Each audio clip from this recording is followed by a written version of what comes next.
পশ্চিমবঙ্গে নির্ধারিত সময়ে বিধানসভার ভোট হলে তা এখনও 7 মাস বাকি। ভোটের হাওয়া যখন বইতে শুরু করেছে, তৃণমূলের সর্বময়ী নেত্রী মমতা বন্দ্যোপাধ্যায় ঘোষণা করে দিলেন বিধানসভা ভোটে তৃণমূলের আসন বাড়বে।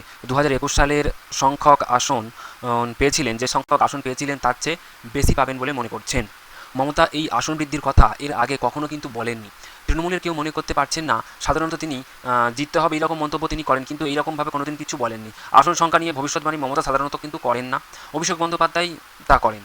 যেমন গত লোকসভা ভোটের আগে তিনি বলেছিলেন 2019 সালের চেয়ে একটি হলেও বেশি আসন পাবে তৃণমূল। বাস্তবে পেয়েছিল তার ঢের বেশি। বৃহস্পতিবারে তৃণমূল ছাত্র পরিষদের মঞ্চ থেকে অভিষেক বিধানসভা ভোটের আসন বৃদ্ধির কথা বলেছিলেন এবং দাবি করেছিলেন বিজেপি 50 টপকাতে পারবে না। এবং কর্মসূচিতে মমতা বলেছিলেন যে বিনা যুদ্ধে 1 ইঞ্চি জমি তৃণমূল কংগ্রেস ছাড়েনি, ছাড়বেও না। কারণ সাহায্য ছাড়াই তৃণমূল কংগ্রেস দল তৈরি হয়েছিল মানুষের আশীর্বাদ, দোয়াই এবং জয় জোহারে। এখানে মনে রাখতে হবে, আগামী নির্বাচনে আরও সিট আসন আপনাদের বাড়বে। আমরা মানুষের উন্নয়ন করি, আরও করব।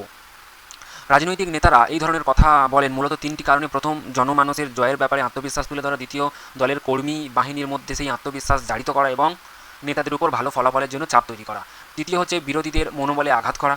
2021 সালের বিধানসভা ভোটে 292টি আসনে ভোট হয়েছিল এবং প্রার্থীর মৃত্যুর কারণে মুর্শিদাবাদের 2টি আসনে ভোট স্থগিত ছিল।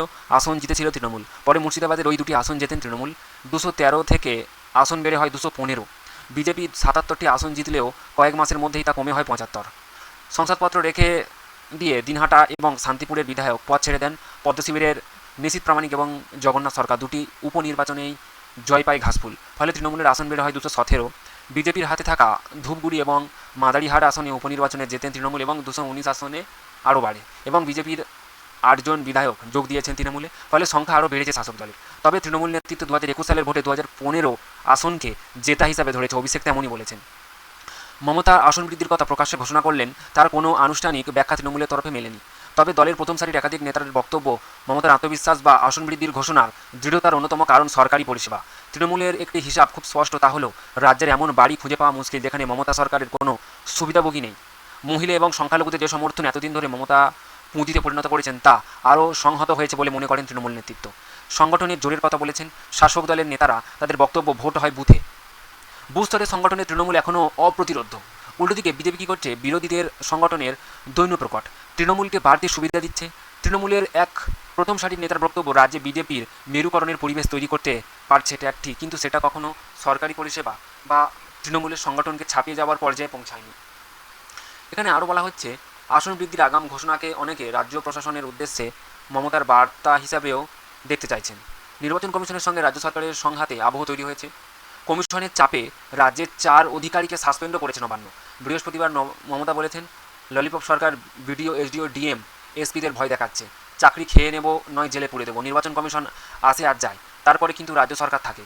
গায়ের জোরে এইসব হবে না। অনেকের বক্তব্য, আসন বৃদ্ধির কথা ঘোষণা করে মমতা প্রশাসনকে বার্তা দিতে চেয়েছেন ভোটের পরে নবান্নের 14 তলায় আরও দাপট নিয়ে তিনি যাবেন। তবে এই মতের উল্টো অভিমত রয়েছে। অনেকের বক্তব্য, 2026 সালের ভোটে তৃণমূল 15 বছরের প্রতিষ্ঠার বিরোধিতার বোঝা ঘাড়ে নিয়ে নির্বাচনে নামবে।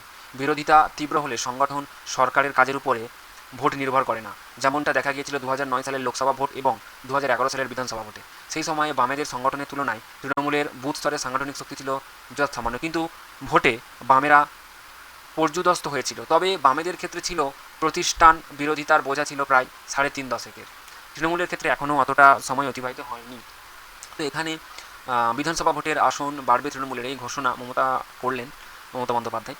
তো এখানে আপনাদের কি মতামত অবশ্যই কমেন্টে জানাতে ভুলবেন না এবং অবশ্যই চ্যানেলে নতুন হয়ে থাকলে চ্যানেলটিকে সাবস্ক্রাইব করে রাখবেন। ভিডিওটি ভালো লেগে থাকলে একটি লাইক করবেন। ধন্যবাদ।